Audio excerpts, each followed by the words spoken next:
Thank you to Squarespace for being today's video sponsor. Put your pitchforks away, okay, people?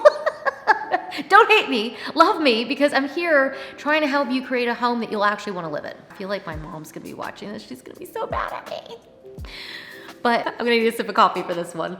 The World Wide Web, it's now available, and you can buy things from outside your zip code.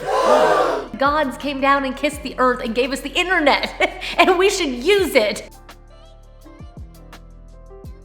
Hello and welcome to the House of Valentina. I'm Valentina, and today I wanted to chat with you about something that I get asked really often. I run a real estate and design business in the Atlanta area, but we actually live in the suburbs of Atlanta. And one of the questions that I get asked all the time is what to do if you have a cookie cutter home. Because of course, we live in a cookie cutter home. Technically, right? There's other homes on our street that have the exact same floor plan, that have the exact same exterior. Maybe they have a little bit of different coloring, but I really do understand the struggle. And I know what it's like when you want to be able to have a home that looks like it was just plucked out of one of those beautiful designer magazines. There's something really unique and special about it. And there's some things that we did when we moved into our home here 5 years ago that I did that I hope really kind of separated me. No, I know that separated me. People on my street were like, "You're gonna do what?" There were definitely some things that I did that kept my home from feeling cookie cutter, and I wanted to be able to share those tips and tricks with you today. So if you've been worried about that and you're trying to get some fixes for yours so that you feel like you have a home with character, even if it didn't come with it, I'm gonna give you some really easy tips and tricks that you can use as you update your home, maybe if you're doing some light renovations or even just decorating it. I'm gonna share all that with you today, and I hope that it will be really inspiring and packed with lots of ideas. If that sounds like fun to you, I hope you'll give the video a big thumbs up, and also make sure you hit subscribe because we're getting very close to 300,000 subscribers, and it's a very exciting time.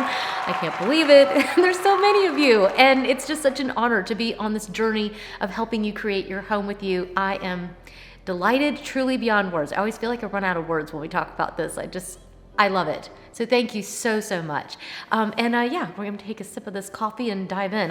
I'm having my afternoon fika and having cherries are in season, and I've got a big, beautiful bowl of cherries and some coffee, and yeah, I love these chats with you guys. I love being able to sit and hang out with you guys. So cheers, let's jump in.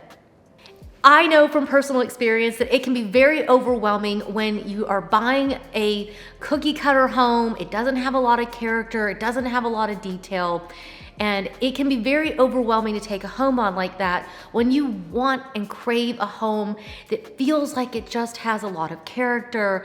I mean, let's just be honest. If you get on Pinterest and you start looking for homes and you start looking for home inspiration, most of the time what we see on there is completely unachievable for most of us with an average budget. So I needed to be able to get into this home and try to transform it on what was an extremely tight budget because we had just moved back from being overseas. We were literally restarting our lives. We'd sold everything we owned and we were starting completely over. I've got a whole backstory video if you're interested. I'll leave a link down in the show notes, but we'd been living overseas for 12 years. So I needed some ways to be able to do this on a budget. So one of the things that I did is that when I first moved in, even though I was buying things little by little, I tried to buy furniture that had a lot of character. And even if you have a modern style like I do, this sofa, for instance, has a really nice rounded arm. It has a low profile. It can be very easy to fall into the trap of just simply going to Costco. I love Costco. It's something you should know about me. There's just something about buying in bulk. I don't know what it is.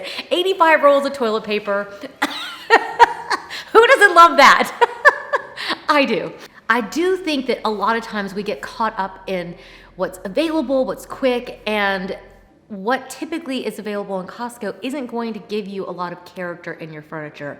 And the great thing about it is that when you're wanting to add a lot of character with your furniture and your accessories in your house, You don't have to spend a lot of money. You guys know we have Amazon Live events where we share all the time our great Amazon finds. We share on our channel. We have a whole interior design list packed with places that we're shopping. We go to flea markets. We go to antique sales. We go to estate sales. We love to shop around and look for items that will give us a little bit of uniqueness. And it's really all about figuring out your personal style and what you're gonna really enjoy in your home and creating character that didn't come naturally with your house. You have to kind of build that with whatever you're putting inside the house. So think about your accessories, think about what you're putting in, think about your furniture and how you might spend.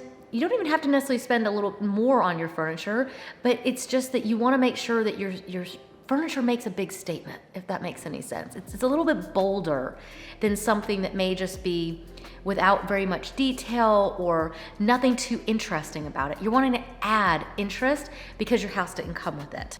I wanted to take just a moment and thank our video sponsor for today, which is Squarespace. You guys know we absolutely love Squarespace. It's where I launched House of Valentina, and I absolutely love Squarespace. It is the perfect place to launch your domain, to have your website. You can have a shop. You can there's all kinds of marketing tools on there. You could use it as a portfolio. You could use it as a blog. I know that we definitely love to use it, and I've loved being able to have a blog because for me, it's just another way of being able to connect with people like you. I mean, that's what's so cool about it. You really can connect with people all around the world, and whether you're using it for business or you're using it for your personal use, I really think it's really important, especially nowadays, to have an online presence.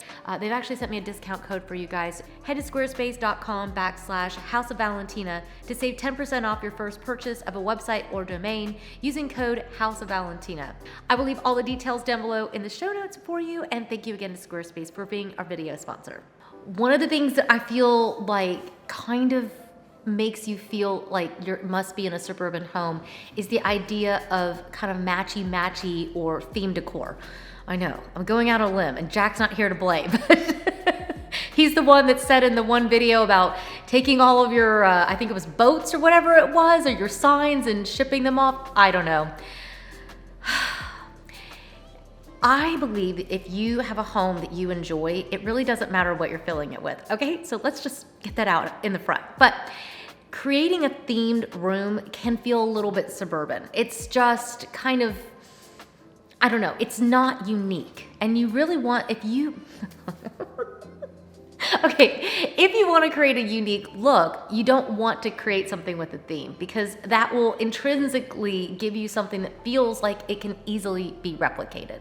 So I think that's why Modern Farmhouse has just really kind of kicked the bucket, to be honest, because people just felt like everybody had it. It was easy to replicate. It was too easy of a formula. So when you're creating your home, what you really want to do, especially if you're in the suburbs and you don't have a lot of character, you don't have maybe big beams or this incredible fireplace, or not mine, I'll tell you in a minute what I did with that. But if you don't have all the character, then it can be really important. It really is important to make sure that the things that you put in really just have a voice, they're unique and they're special. And I have sculptural vases here that come from a designer, but then I also have some pieces that are from Amazon up here. And it's not that you need a lot of money, just like with, the furnishings and stuff, but you want to mix it up and not create a theme. So keep shopping at those estate sales. Keep shopping at Amazon. H&M Home is one of my favorite places to look for sculptural pieces that are super affordable, and it's just an easy place to shop. Gosh, I love their candles, their pillows, their blankets. I shop at H&M Home all the time, even though my clients their homes are in the millions.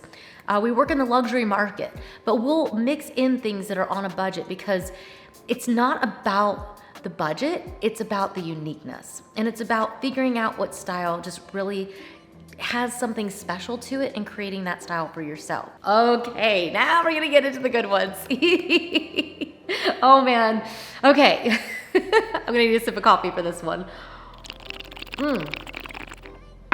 Okay, the one of the biggest things that when you buy a suburban home, you end up with a lot of builder grade items. So we're gonna go through a list of several builder grade things that you can change in your home that will instantaneously give you character. It will help you to feel like it's got that really beautiful high-end finish, and they don't necessarily cost a lot of money. So number one thing, and if you're good at painting, you're gonna love me, because the thing I did in my house is that I went through and I painted every single room in the house. I did not leave it the boring builder beige. Now I put that in air quotes because beige is coming back and I'm really into beige, but I didn't leave it with the yellow undertone beiges that were in the house at the time.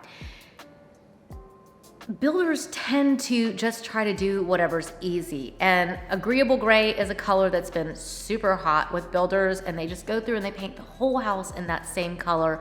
And I think that if you buy a home that has these colors that are very typical and very much on trend when you bought the house, you're gonna feel like maybe every single house is gonna start to feel the same. What I love is every house on this street, they've all changed the colors in their homes and they all have unique decor. And so I think that's how you avoid this. Paint your home to your color scheme. We talked about that in the last video as well, about how to come up with your own color scheme, how to think it through. And so for me, I'm using a color palette in my space that is anything but builder beige or builder grade. It's very unique to me. It's really bold. It's something that most builders would never do. A builder is not going to paint the fireplace black. That's something that a designer would do. And that's what I did. I didn't have hardly any money to work with, and so I painted all the rooms except for the 2-story family room. I had a painter come and help me with that. But I just went around and started painting everything. I painted my fireplace black, which was probably one of the boldest moves I made in the entire house. But boy, does it make a statement. I mean, you can see it back here. It's like, wow, something unique is going on here. And I love seeing that so many of you have been inspired by our fireplace. One of my neighbors even painted hers. She has the same style home as me, and she painted it like a medium gray color. And that was gorgeous too. That's what's so fun about it, is that you can create a lot of drama and you can create the feeling of architecture in a space when there isn't any by using your paint. Some of the other things that I did as well is that I painted the stairs back here. I painted another secondary wall. I used paint to create a lot of interest, and in the rooms that have no architectural features whatsoever, those are usually the rooms that I go really dark in, and I create mood and ambiance with a really dark color. I think it can be a lot of fun, and usually people don't realize just how powerful paint can be. So think about your color scheme, think about what you want the overall aesthetic of your entire house to be, and create something that is unique to you, and it will never feel cookie cutter ever again. The next thing I did after I started working on all the paint is that I went through the house and I started switching out all of the lights. I didn't have the money in the beginning to do every single one of them, but systematically over the course of 5 years, I have taken out every single light that was original to the house and upgraded the lights. I have worked with builders myself as a designer, and I know that they are only trying to give you just the most basic chandeliers and lights. And the reason why is because they know you're going to change them, and that's what they say. Now, I realize that not everybody's gonna change them, and if you have one that you love, don't worry about changing it just because it came with the house. If the lights that came with your house don't have a lot of character, it can really make the house feel kind of boring. And really I feel like that's what people mean when they call something cookie cutter. They're kind of meaning it as an insult, that maybe it's somebody that's boring, who doesn't have a lot of personality, and I have plenty of that, and I'm sure you do too. So think about your lighting. Think about the style that you're creating. Think about the overall aesthetic and how your lighting can make a huge impact. I love to do wall sconces. I've switched out my chandeliers. We're working room by room and just going through and really just adding lighting. I really wanted to have lighting that when I looked at it, I just loved it. So I just went really bold with my lighting, and I had a lot of fun with it, and I think that you should too. I still shop at places like Home Depot, Amazon. I've just bought some beautiful pendants from CB2 for a project that we're working on. Pottery Barn actually has a lot of really beautiful lighting, and so does West Elm. It doesn't have to cost you a fortune to have the character, so don't feel like budget is your biggest constraint. Be creative, and ultimately creating a style and an aesthetic for yourself, and then starting to change things out to be that aesthetic will take you from the boring builder beige to just amazing. And I think that you'll really be happy in your home that way. Another thing that I think definitely can give you, it's not that I feel bad because I'm like, okay, I'm gonna take another sip of coffee. Okay, before I have a lot of angry comments down below, I always feel bad because this is one of those things that people get so bent out of shape about, but I think that blinds can make your home feel a little bit cookie cutter. It doesn't mean that all blinds are bad. It just means that sometimes the builder is it just depends on the builders. I feel like all of them were selling blinds for so long, and it was an easy upgrade that they didn't have to do, but they made a profit off of it. So they were selling blinds to everybody, okay? They put blinds on, little tiny windows even, like anything. They'll put a blind on anything and make some money off of it. But nowadays, I feel like it's more of an optional thing, and they're not pushing the blinds as much. Some people need blinds, and blinds are not the worst thing in the world, but they can downgrade your space. And I find that a lot of times people with blinds, I feel like my mom's gonna be watching this, she's gonna be so mad at me. But I just feel like it makes the space very, very dark. And a lot of times if you're buying a suburban home, the windows aren't very big. So then when you put blinds on them and you shut the blinds and then you put curtains over them, the room becomes very, very dark. And so that's why I don't have a thing against blinds. If you need some privacy, of course, have privacy. But if you don't need the privacy, if you're like for me, there's no one in the back. So I went through my entire house and I removed all of the blinds. There were blinds on the little windows up by the front door. I don't even know if I have a picture of it. There were blinds on every single window and surface in this house. And I don't need them. People can't see in. And the rooms where they can see in, I've got some curtains, and I do have blinds on the bathroom because I haven't switched out yet. So there you go. I know what it's like, right? Keep them if you need them. But I do think that having heavy blinds can give a feeling of cookie cutter feeling, because it's like what they were just giving out like candy, like when they go to close your house, here's some blinds, Merry Christmas. But I think actually curtains can make a really bold statement, and they can help you have the same kind of privacy. You can also use Roman shades, can have a little bit more of an upgraded feel to them. Curtains are my favorite. That's what is my go-to unless we really need something that's gonna block out a lot of light. And so sometimes we have those little shades that'll pull down if we need that. But otherwise, I think that either leaving nothing on the windows at all is a really big statement. It really allows a lot of light in. It'll really upgrade your space, and you'll feel like you have a lot more character in your home. But also, if you're gonna shop for your curtains, I've got some great ones that I've got listed on my Amazon storefront, and they are amazing. So you don't have to spend a fortune. I think Amazon's a great place to shop. I've been very pleased with the ones that I got from CB2, and I love the ones that I've gotten from Pottery Barn. I even have quite a few from IKEA myself. So I'll leave a link for all my favorites down below in the show notes. And again, if you're on a TV, I think you have to be on another kind of device, like either a phone or an iPad or a computer, to see the links down below in case you're looking for them. I really need my husband here to blame for this one. Oh, okay. Just be nice in the comments, okay? I think one of the biggest mistakes that people make is that they only shop in their own zip code. There, I said it. Okay, I'm gonna take the full blame for it, but if you only shop in your own zip code, it's going to increase the risk that your home is going to look cookie cutter, because that's what everybody else in your zip code is doing. Okay, there, I said it. Times have changed, okay? Times have changed. There is the internet. The World Wide Web is now available, and you can buy things from outside your zip code. I know I went there. You are a very unique person, and you have unique interests, you have unique things that'll jump out at you. But if you only shop in your own zip code, your house is gonna look like most people's on your street. And especially if you're only shopping at big box stores like Target or Walmart or Costco. Home Depot has some great stuff at ours sometimes. If you only shop at the places that have things sitting on the shelves where you can actively buy them, you're very likely to have a house that looks like everybody else's. So I kind of feel bad because it doesn't seem very nice to point that out. However, we have the internet, okay? We have the internet for a reason.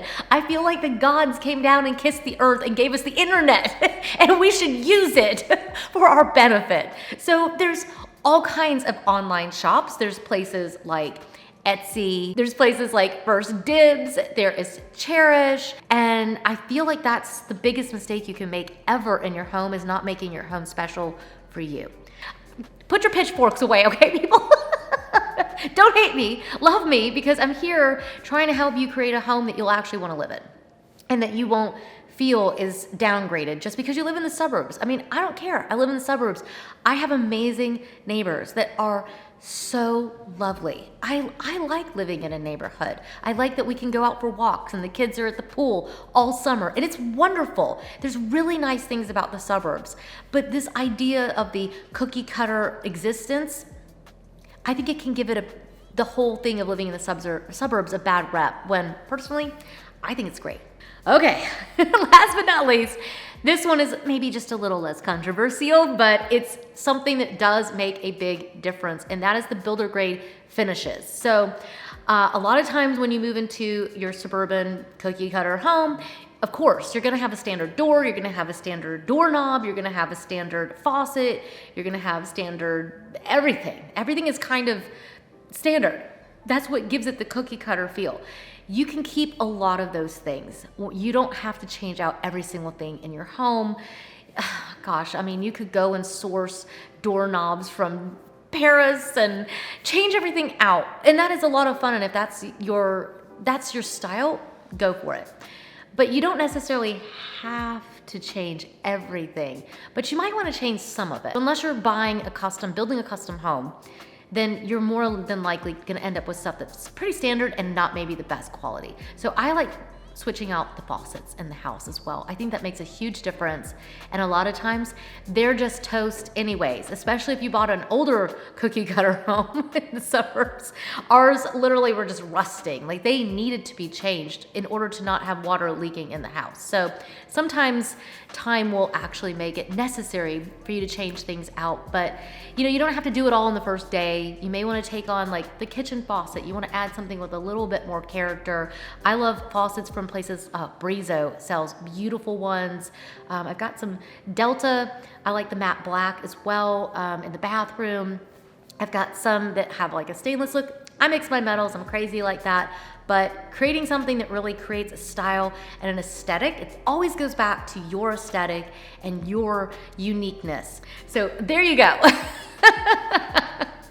I hope that today has inspired you. I hope that it's been an encouragement to you to, no matter what kind of house you live in, no matter where you actually live, that this is your home. It's your safe haven. It's the place that you get to love and laugh and cry, and you're celebrating birthdays and holidays, and it's all about you. It's just one of the few times in life when it really just gets to be about you. And I believe that if you have a space that really just has that sense of you and your uniqueness, that you'll feel really happy in it. And it is a form of therapy. I think it really is, because it is an act of self-care to really create a space where you feel like you can really relax and be yourself in.